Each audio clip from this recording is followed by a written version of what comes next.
After Nineveh was destroyed in 612 BC, the Assyrian kingdom was divided into three main powers. Media controlled the north and northeast. Babylon controlled Elam and the plains of the Euphrates and the Tigris. Egypt controlled everything west of the Euphrates and North Africa. It was within this division that Egypt controlled that this city, Jerusalem, found herself paying homage to Egypt. The kingdom of Judah became a vassal unto the king of Egypt.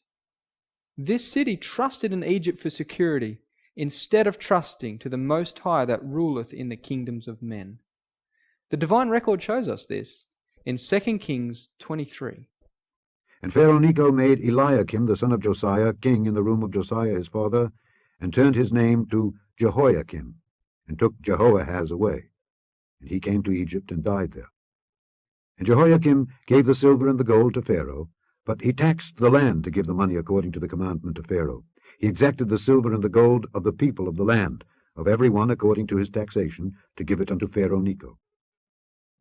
The growing power and ambition of Babylon soon led to a clash with Egypt. The Babylonian crown prince Nebuchadnezzar was taking control from his aging father. In 607 BC, Nebuchadnezzar embarks on a military campaign. This campaign took them, among other places, to Carchemish. It was there that the armies of Egypt and Babylon met during 605 BC, which was the fourth year of Jehoiakim's reign over Judah. In this battle at Carchemish, Pharaoh Necho and Nebuchadnezzar fulfilled the words of God in Jeremiah chapter 46. The word of the Lord which came to Jeremiah the prophet against the Gentiles. Against Egypt, against the army of Pharaoh Necho king of Egypt, which was by the river Euphrates, in Carchemish, which Nebuchadrezzar king of Babylon smote in the fourth year of Jehoiakim the son of Josiah king of Judah. The word that the Lord spake to Jeremiah the prophet, how Nebuchadrezzar king of Babylon should come and smite the land of Egypt. Declare ye in Egypt, stand fast and prepare thee, for the sword shall devour round about thee. The Lord of hosts, the God of Israel, saith, Behold, I will punish the multitude of No, and Pharaoh, and Egypt, with their gods and their kings, even Pharaoh, and all them that trust in him. And I will deliver them into the hand of those that seek their lives, and into the hand of Nebuchadrezzar king of Babylon, and into the hand of his servants. Egypt and their allies were overcome and put to flight in a single battle. Nebuchadnezzar stripped Pharaoh of his conquests and drove him back into Egypt. The completeness of this victory is recorded in 2 Kings chapter 24. And the king of Egypt came not again any more out of his land, for the king of Babylon had taken from the river of Egypt unto the river Euphrates all that pertained to the king of Egypt. History tells us that after this victory, Nebuchadnezzar's father died on the 16th of August, 605 BC. Within 3 weeks, Nebuchadnezzar was back into Babylon and ascended the throne as sole ruler, although he was already joint ruler in 607 BC, 2 years before. It was during this military campaign that Nebuchadnezzar came to this city, Jerusalem, and besieged it. It was the third year of Jehoiakim's reign over Jerusalem. This was the accomplishment of the first words of the book of Daniel. In the third year of the reign of Jehoiakim king of Judah came Nebuchadnezzar king of Babylon unto Jerusalem, and besieged it. And the Lord gave Jehoiakim king of Judah into his hand, with part of the vessels of the house of God, which he carried into the land of Shinar to the house of his God, and he brought the vessels into the treasure house of his God.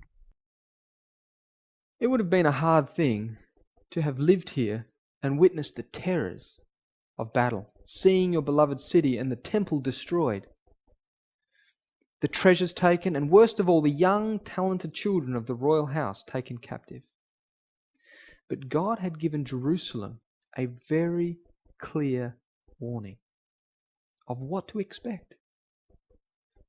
He warned them through his prophet Isaiah 107 years beforehand. And this is found in 2 Kings chapter 20.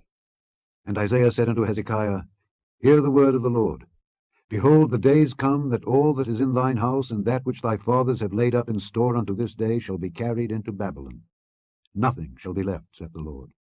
And of thy sons that shall issue from thee, which thou shalt beget, shall they take away, and they shall be eunuchs in the palace of the king of Babylon. The Hebrews were taken captive into Babylon in 606 BC. This marks the beginning of the 70-year prophecy spoken by Jeremiah the prophet. As Daniel and his 3 friends went into Babylon, they went via Haran, and thus they retraced the steps that Abraham originally made when he was called out of the land of the Chaldees. These young men would have been greatly discouraged as they went into Babylon. But you can imagine how much comfort they received by the words recorded here in Jeremiah. For thus saith the Lord, that after 70 years be accomplished at Babylon, I will visit you, and perform my good word toward you, in causing you to return to this place. For I know the thoughts that I think toward you, saith the Lord, thoughts of peace, and not of evil, to give you an expected end. Then shall ye call upon me, and ye shall go and pray unto me, and I will hearken unto you. And ye shall seek me and find me, when ye shall search for me with all your heart. And I will be found of you, saith the Lord, and I will turn away your captivity, and I will gather you from all the nations, and from all the places whither I have driven you, saith the Lord. And I will bring you again into the place whence I caused you to be carried away captive. Daniel and his 3 friends sought the Lord during this catastrophic event, and they found God to be a personal comfort and guide. Have you found God in your calamities?